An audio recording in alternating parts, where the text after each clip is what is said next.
Regard, œil avisé, prunelles aiguisées, la midinale est aux aguets. Par Pierre Jacquemin, tous les jours, à 12h30. Bonjour Chantal Jacquet. Bonjour. Merci d'avoir accepté notre invitation. Vous êtes philosophe, vous venez de publier avec Gérard Bras La fabrique des transclasses aux éditions des PUF. Vous dites que les transclasses, ce passage chez l'individu d'une classe à une autre, relève de l'exceptionnel. Ça veut dire que ces cas particuliers n'ont rien à voir avec le déterminisme social ? Alors bien évidemment, il y a un déterminisme social et il ne s'agit pas de le nier. Et dans l'idée de parler de passage de transclasse, il y a bien évidemment la reconnaissance de l'existence des classes sociales comme étant déterminantes pour les individus. Et il s'agit de mettre en avant le fait que lorsqu'on change de classe sociale, il ne s'agit pas de passer d'un monde des dominés au monde des dominants, d'évacuer la question de la domination, mais d'essayer de comprendre ce qui se joue dans ce passage, de l'autre côté, avec toutes les tensions, les tiraillements, l'interrogation sur le statut de ce passage, est-ce que c'est une trahison, est-ce que c'est une émancipation, question que tout individu a à se poser lorsqu'il change de classe sociale. Dans le terme de transclasse, il y a cette notion aussi, justement, vous en parliez à l'instant, dominant-dominé. Est-ce qu'on reste dominé toute sa vie ?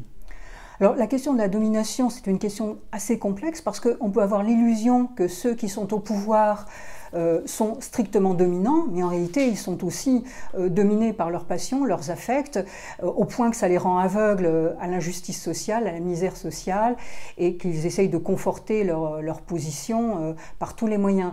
De la même manière, quand on est on est dominé dans la classe sociale, cette domination n'est pas nécessairement synonyme d'une servitude et d'une passivité, puisqu'il peut y avoir une lutte précisément pour faire reconnaître sa dignité, sa valeur et ses droits. Et par conséquent, ce concept est complexe. Et en ce sens, on peut toujours se poser la question de savoir si celui qui a connu, entre guillemets, une ascension sociale ne s'est pas abaissé, dégradé et moralement et politiquement, s'il ne se soucie pas de ce qui se passe dans les classes sociales défavorisées. Si je vous dis que l'individu se définit comme la somme des individus qui l'entourent ? Alors effectivement, un individu au sens strict n'a pas de valeur en soi, il se définit par ses relations. Autrement dit, il incorpore le monde extérieur, il joue aussi en relation avec le monde extérieur, il produit lui aussi en retour des mouvements. Donc la notion d'individu solitaire n'a aucun sens, on est toujours dans une forme de transindividualité, c'est-à-dire dans une dynamique de la relation, du passage, de l'échange, que cet échange prenne la forme de la communication ou au contraire de l'exclusion. On ne peut pas définir un individu sans penser le monde social dans lequel il se situe et les autres. Qu'est-ce qui distingue, qu'est-ce qui différencie les transclasses aux transfuges de classe, comme l'auteur Édouard Louis a pu lui-même l'évoquer ? Alors, le concept de transclasse a pour fonction d'englober toutes les formes de passage de classe. C'est-à-dire des formes qui ne soient pas nécessairement systématiquement des fuites, comme dans l'idée de transfuge de classe, où c'est un mouvement où on quitte sa classe sociale parce qu'on en est expulsé, mais aussi on peut être aussi propulsé par sa classe sociale, propulsé par sa famille qui désire une revanche sociale, et dans ce cas-là, on n'est plus un transfuge, on est donc le produit d'une histoire collective, ou inversement, il peut y avoir aussi dans le monde dominant le souci, pour des raisons économiques, de forger une main-d'œuvre qualifiée, et donc d'aller puiser, notamment ça a été le cas après la Seconde Guerre mondiale, d'aller puiser dans le vivier du prolétariat des cadres que l'on forme, et donc la non-reproduction sociale, ça peut être aussi l'œuvre de la classe dominante qui satisfait ses intérêts ou qui a besoin d'utiliser certains individus comme des alibis pour montrer que l'ordre social est juste, puisque ces individus s'en sont sortis par leur propre mérite, entre guillemets. Donc ce n'est pas nécessairement toujours des transfuges de classe, le concept de transclasse est beaucoup plus large, il englobe tous les cas de figure, expulsion ou propulsion par le milieu, fabrication de cadres par le monde dominant, donc c'est en ce sens-là qu'il n'y a pas antinomie entre les deux, bien évidemment, mais peut-être l'idée de s'interroger sur les formes différenciées du passage. Le terme de classe sociale, il a encore un sens aujourd'hui. Il y a une nécessité d'avoir un sentiment d'appartenance, justement, pour parler de classe sociale. Alors, le concept de classe sociale, évidemment, dans l'histoire, a connu toute une série de définitions, puisque c'est d'abord un concept qui a été utilisé en philosophie, dans la philosophie politique, et notamment au XIXe siècle chez Marx de façon centrale. Il a été retravaillé, et ce concept, il est vraiment fondamental pour comprendre le monde social, même si à l'intérieur d'une classe sociale, il y a des différences, il s'agit pas.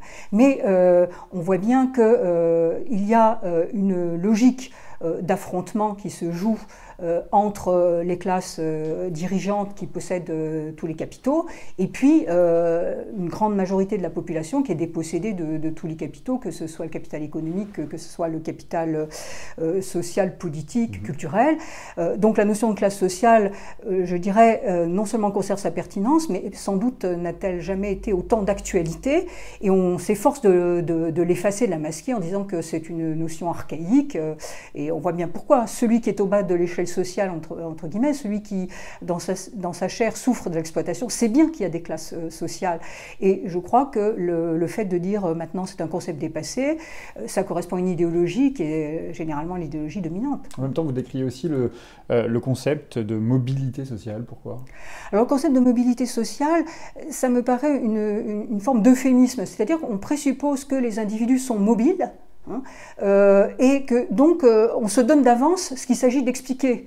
Et ce qu'il s'agit d'expliquer, c'est précisément la difficulté de faire changer l'ordre social. Donc on postule qu'il y a une certaine mobilité sociale, qu'elle se ralentit ou qu'elle s'augmente, mais qu'au fond, la société est mobile. En réalité, peut-être qu'on devrait s'interroger sur l'immobilisme des sociétés, et souvent on brandit cette mobilité comme une sorte d'alibi, sans comprendre, au fond, ce qui se joue dans ceux qui se déplacent. Parce qu'il n'y a pas de mobilité sans mobile. Et qui sont ces mobiles? Qu'est-ce qu'ils vivent dans leur chair? Quels sont leurs itinéraires, quelle est leur histoire? Donc le concept me paraît trop abstrait et souvent, finalement, il neutralise les difficultés, les crises, les conflits qui sont inhérents au passage d'une classe sociale à l'autre. Ce qui est passionnant dans le livre, c'est que vous expliquez aussi que l'expérience de transclasse est toujours une expérience douloureuse. Comment vous l'analysez? Vous prenez l'exemple de Subhatra Dhanasekaran, qui évoque la difficulté justement de lier les deux cultures, les deux langues, ces deux langues. Alors ce livre, c'est un livre qui est à plusieurs voix, et donc cette dimension collective est extrêmement importante. Avec Gérard Bras, nous avons voulu jouer sur cette diversité. Alors évidemment, ces récits singuliers ont chacun un accent. Il peut y avoir effectivement une douleur transclasse, dans la mesure où il peut y avoir un déchirement, le sentiment de ne pas appartenir, de n'appartenir à aucun monde véritablement, mais il peut aussi y avoir une force et une joie du transclasse, qui est aussi celle qui est liée à la posture de l'entre-deux, où on permet de voir, c'est une sorte d'observatoire du monde social, ça permet de voir ce qui se joue dans les constructions et déconstructions des individus, de l'identité, comment nous sommes façonnés par nos mondes sociaux, comment ce que nous croyons le plus intime et le plus personnel est aussi quelque chose qui est fabriqué. Et à ce titre, je pense que les expériences de transclasse sont multiples. Elles ne sauraient se réduire à une forme de dolorisme. Il peut y avoir toute une série d'affects différents. Et pour la même personne, à des époques différentes de leur parcours, la douleur peut faire place à la joie, ou la douleur peut revenir, surtout lorsqu'on se penche sur le fait que le monde social ne change pas, que l'ordre social perdure, et qu'un transclasse n'est pas finalement l'hirondelle qui annonce le printemps. Il ne peut pas se substituer à un travail de réforme ou de révolution. J'ai une dernière question, Chantal Jacquet. Finalement, dire que tout ne relève pas nécessairement du déterminisme social, est-ce que ça ne valide pas aussi la thèse du self-made man, vous pouvez vous en sortir par vous-même, un peu comme Emmanuel Macron nous l'explique aujourd'hui, et donc aussi du principe de méritocratie? Est-ce qu'il n'y a pas un danger? Alors, il ne s'agit pas du tout de nier le déterminisme, mais de montrer qu'on est toujours dans des systèmes déterminés. Hein. Un transclasse, c'est quelqu'un qui est dans une logique non pas de libre arbitre, qui s'affirmerait parce qu'il montrait à la force du poignet, il est produit, et lui aussi, il est finalement le résultat d'un concours de détermination qui sont autres que celles qui conduisent à reproduire le même schéma familial. Donc, on est toujours dans un schéma de déterminisme. C'est pour ça que le modèle qui est sous-jacent dans les transclasses, c'est le modèle spinoziste, penser une puissance d'agir, mais une puissance d'agir qui ne soit pas un libre arbitre et une sorte de miracle qui n'explique rien, puisque qu'est-ce que ça veut dire un self-made man? Comment pourrait-on se faire de soi-même sans les autres, se fabriquer de soi-même? Ça tient du fiat divin, donc c'est impossible, et donc il s'agit de penser d'autres types de déterminisme, comment ils concourent pour produire d'autres résultats, mais il ne s'agit pas de sortir du déterminisme. Alors, je veux bien préciser par là que le déterminisme, ce n'est pas une fatalité, hein, mais si on veut penser une émancipation, il faut penser les causes qui les produisent et les effets qui sont les conséquences de ces causes. Comment on en sort justement individuellement, vu que vous dites qu'il n'y a pas de fatalité, comment on en sort du déterminisme social? Alors, sortir du déterminisme social, ça paraît extrêmement difficile, ça supposerait qu'on soit dans une posture extérieure à la société. Donc, il ne s'agit pas du tout de dire qu'on va sortir du déterminisme social, il s'agit de peser sur ce déterminisme, donc de coaguler des puissances d'agir qui infléchissent cette loi des reins de la reproduction sociale, ce que Bourdieu et Passeron d'ailleurs mettaient déjà en avant lorsqu'ils précisaient que la reproduction n'est pas une fatalité, mais il y a bien une détermination sociale, et le nier, ça serait croire que, au fond, chacun naît de lui-même, sans contexte social. Or, il est clair que les chances ne sont pas égales au départ, et selon que vous naîtrez dans une famille puissante ou misérable, eh bien, votre destin est déjà esquissé. Hein. Mais je dis esquissé parce que, par le biais des rencontres, par le biais des institutions qui peuvent venir tempérer les déterminismes sociaux, par le biais des affects, il peut y avoir un infléchissement de ce cours. Mais en aucun cas, ça ne peut se substituer, au fond, à une pensée politique du changement social dans sa plus grande profondeur. Merci beaucoup Chantal Jacquet. Merci à vous. Alors je rappelle, vous publiez avec Gérard Bras La fabrique des transclasses aux éditions des PUF et c'est passionnant. Merci beaucoup. Merci.